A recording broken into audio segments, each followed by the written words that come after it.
नमस्कार। आज हमारे साथ हैं डॉक्टर खुजेमा फर्नीचर वाला, जो कि एक लीडिंग पीडियाट्रिशियन है। महू, इंदौर, मध्य प्रदेश में इंदौर शहर है, इंदौर जिला है। तो उसमें एक शहर है महू, जो मिलिट्री जहाँ पर है, काफी ट्रेनिंग सेंटर्स हैं, उसके कारण से मशहूर है। तो उस महू मिलिट्री एरिया से लगा हुआ महू का शहर है, वहाँ पर सबसे लीडिंग एक पीडियाट्रिशियन है, वे है डॉक्टर खुजैमा फर्नीचर वाला। वे आज हमारे साथ हैं कोरोना पे बात करने के लिए। जैसा कि समय से मालवा मिरर लगातार कोरोना पे लोगों को जागरूक करने में लगा है, लोगों को समझाने में लगा है कि डरे नहीं, कोरोना जो डर के आगे जीत है वाली बात है, वही समझाने में हम लगे हुए हैं। तो आज भी हमारे कुछ सवाल हैं जिसपे डॉक्टर खुजैमा जो कि एक्सपर्ट हैं, और बच्चों, हमारा जो है एम्फेसाइज जो हम करेंगे वो बच्चों को लेके ही करेंगे, और बच्चों पे ही फोकस करते हुए सारी चीजें करेंगे। लेकिन बच्चों के बहाने बड़ों को भी बहुत सारी सीख मिल जाएगी, ऐसा मालवा मिरर चैनल का विश्वास है। डॉक्टर खुजैमा, आपका स्वागत है हमारे इस शो में। पहला सवाल का है, पब्लिक ये जानना चाहती है कि फर्स्ट वेव, सेकेंड वेव, ऐसा बार बार लोग सुनने में आ रहा है, तो लोगों को ये समझ में नहीं आ रहा है, वो भी कोरोना था, ये भी कोरोना है, तो क्या फर्स्ट वेव और क्या सेकेंड वेव, इसके बारे में आप कुछ समझाइए। देखिए, पहले तो हम लोग ये समझ लें कि कोरोना वायरस कोई एक नई चीज नहीं है, ये हमेशा से था। पर 2019 में, जिसको हम कोविड-19 स्ट्रेन बोलते थे, जिसकी फर्स्ट वेव पिछले साल आई थी, उस दौरान एक जब वेव थी तब ये वायरस म्यूटेट हुआ था। फिर विद इन लास्ट 1 ईयर ये वायरस और ज्यादा म्यूटेट हुआ और एक सेकंड वेव के रूप में आया।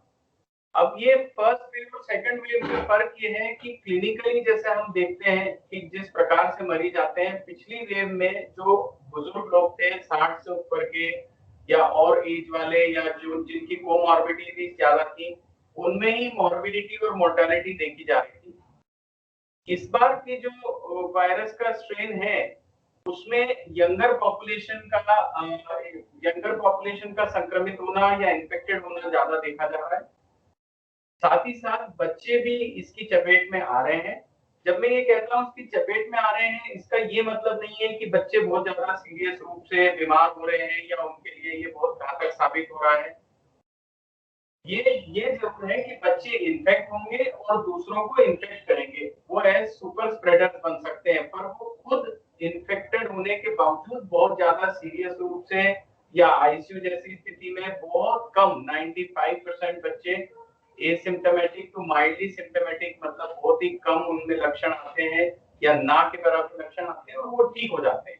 बट यही बच्चे जब बुजुर्गों के साथ मिलेंगे या बड़े लोगों के साथ मिलेंगे, ये उनको फैलाएंगे और उनमें अगर कोमॉर्बिडिटीज है तो वो ज्यादा गंभीर रूप से बीमार हो सकते हैं और ये अपने हॉस्पिटल में एडमिट हो सकते हैं या और ज्यादा वेंटिलेटर तक भी जा सकते हैं और बहुत रेयरली डेथ भी हो सकती है।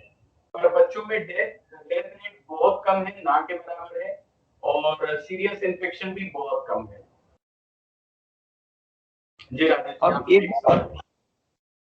जी डॉक्टर साहब, एक और डॉक्टर साहब, सोशल मीडिया में एक बात चल रही है कि कोरोना के साथ में टाइफाइड भी हो रहा है लोगों को, तो ऐसा कुछ लोग सलाह दे रहे हैं लोगों को कि टाइफाइड का भी इलाज कराइए।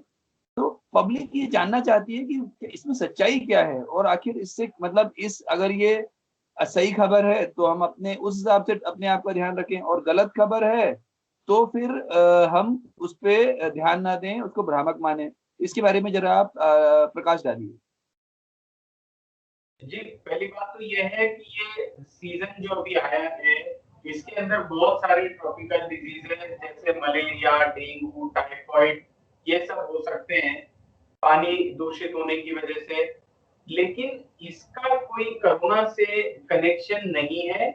बहुत से लोग ये बोल रहे हैं कि अगर आपकी टाइफाइड की रिपोर्ट पॉजिटिव आई है तो इसका मतलब है आपको कोरोना होगा, या बहुत से लोग कोरोना को टाइफाइड की तरह ट्रीट कर रहे हैं।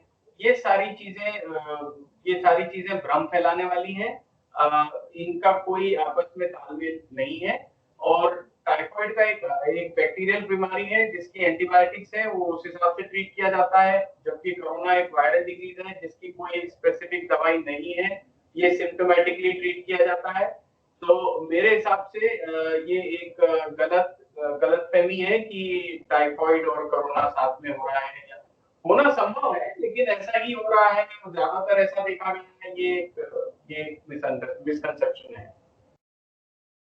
आप ये बताइए कि इसका कोरोना का सही लाइन ऑफ ट्रीटमेंट क्या होना चाहिए और क्या ऐसे प्रिकॉशन को लेने चाहिए बच्चों में और बच्चों के साथ, क्योंकि बच्चे एक अलग से उनकी वो नहीं है कि अलग से प्राइवेसी रहती है। बच्चे मतलब फैमिली, तो बच्चों को कुछ भी समस्या आती है तो फैमिली को भी आएगी, वो तो आना स्वाभाविक है।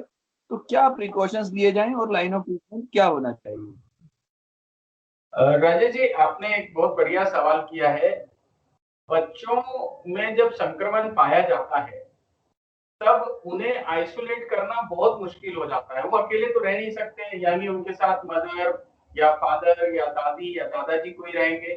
तो जब एक बच्चा आपके परिवार में संक्रमित पाया गया है तो आप पहली चीज ये करें कि जो एल्डरली पेशेंट्स हैं, एल्डरली लोग हैं, जैसे दादा दादी हुए या नाना नानी हुए, उन लोगों को उस बच्चे से दूर कर दें। उस बच्चे को उनसे दूर करने की बजाय उन लोगों को बच्चे से दूर कर दें, जिसको हम रिवर्स क्वारंटाइन भी बोलते हैं।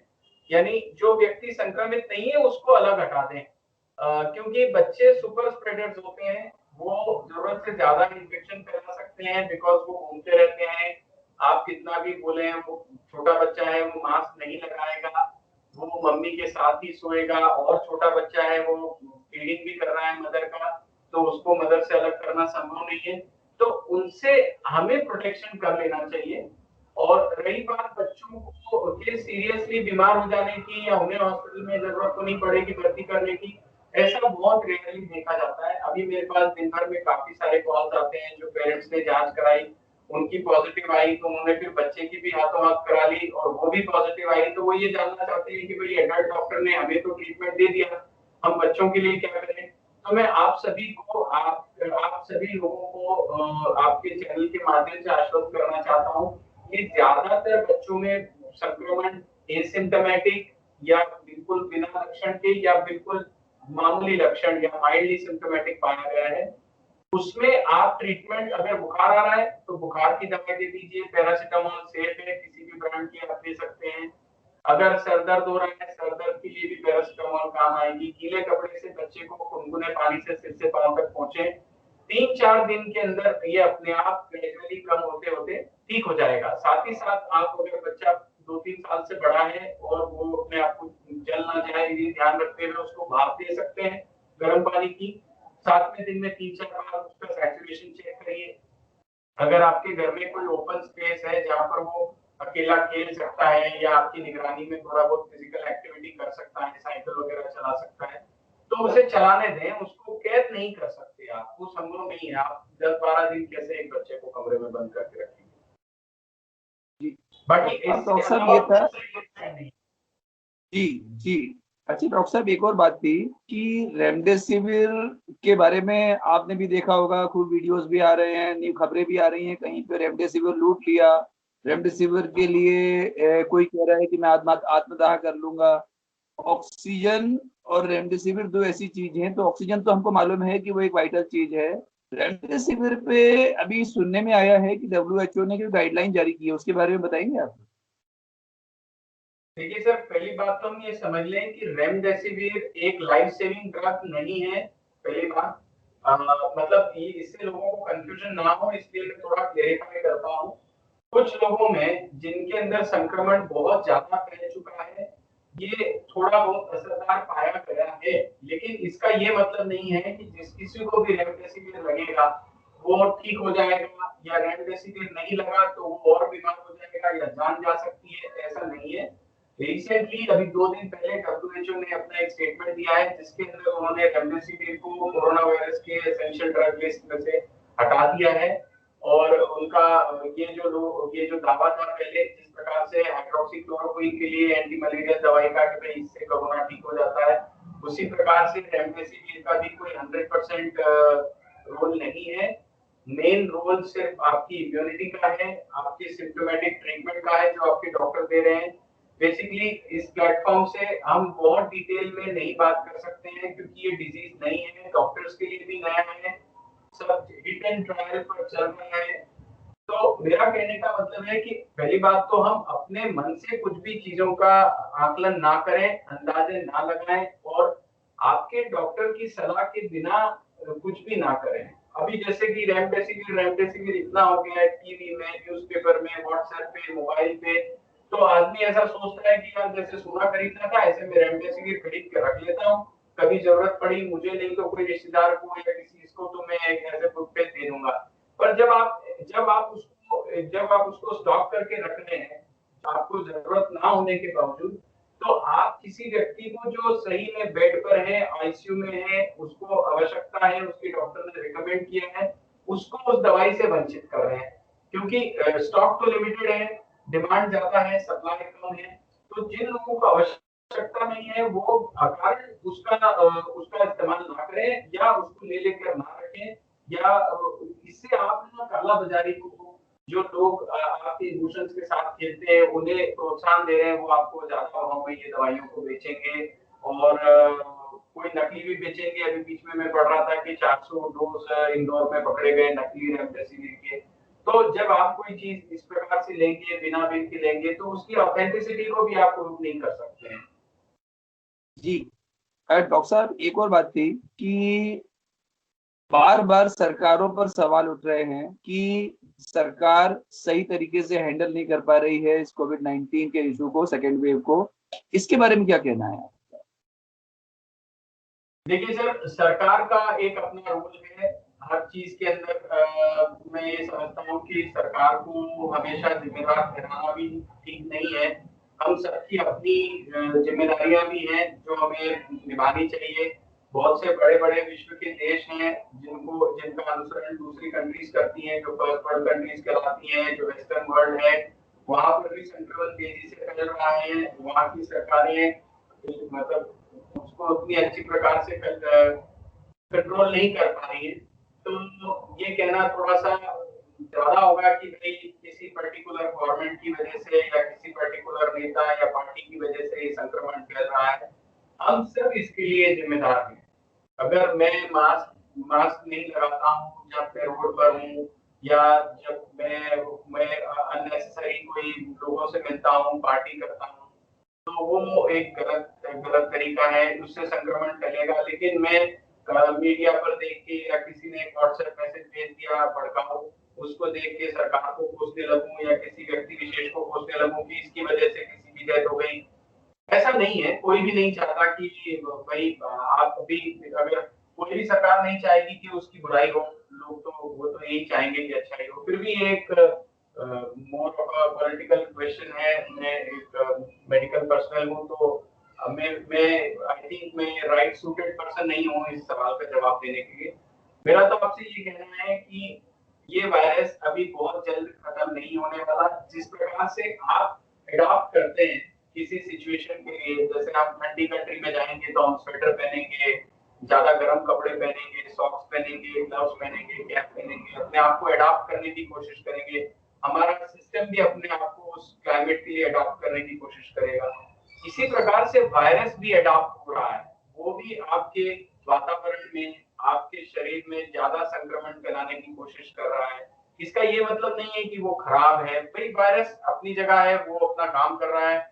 तो आपको ये है कि आप उससे बचाव के तरीके ढूंढें। जिस प्रकार से वो अपने आप को अडॉप्ट कर रहा है, mutation, single mutation, double mutant strain, तो वायरस तो म्यूटेट करेगा, वो अडॉप्ट करके सरवाइव करने की कोशिश करेगा। हमें तरीके ये ढूंढने हैं कि हम इस चेन को कैसे ब्रेक करें। सारे तरीके मैं बताना नहीं चाहता हूँ, आप सब लोग सुन सुन के बोर हो चुके होंगे। वो वही तरीके हैं और कोई नया तरीका नहीं है। कोई ड्रग अभी पर्टिकुलरली इसके ऊपर वर्क कर रही है ऐसा नहीं है। वैक्सीन बने हैं, लेकिन एक भ्रांति लोगों के मन में हो कि दोनों वैक्सीन के डोज लगने के बाद भी संक्रमण हो सकता है।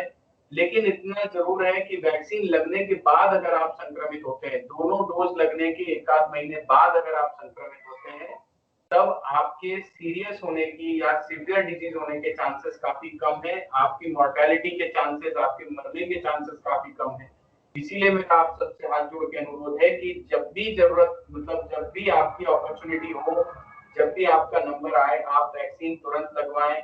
और इस प्रकार की लोग भ्रांतियां फैलाते हैं कि लगाने से ऐसा हो जाएगा, वैसा हो जाएगा, इन सब बातों पर ना विश्वास करें।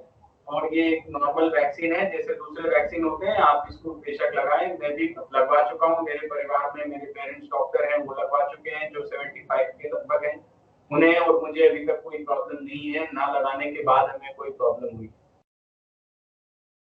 बहुत बहुत धन्यवाद आपका डॉक्टर साहब। आज आपने इतने अच्छे से और इतने साधारण तरीके से हमारे दर्शकों को इन सारे विषयों को समझाया है।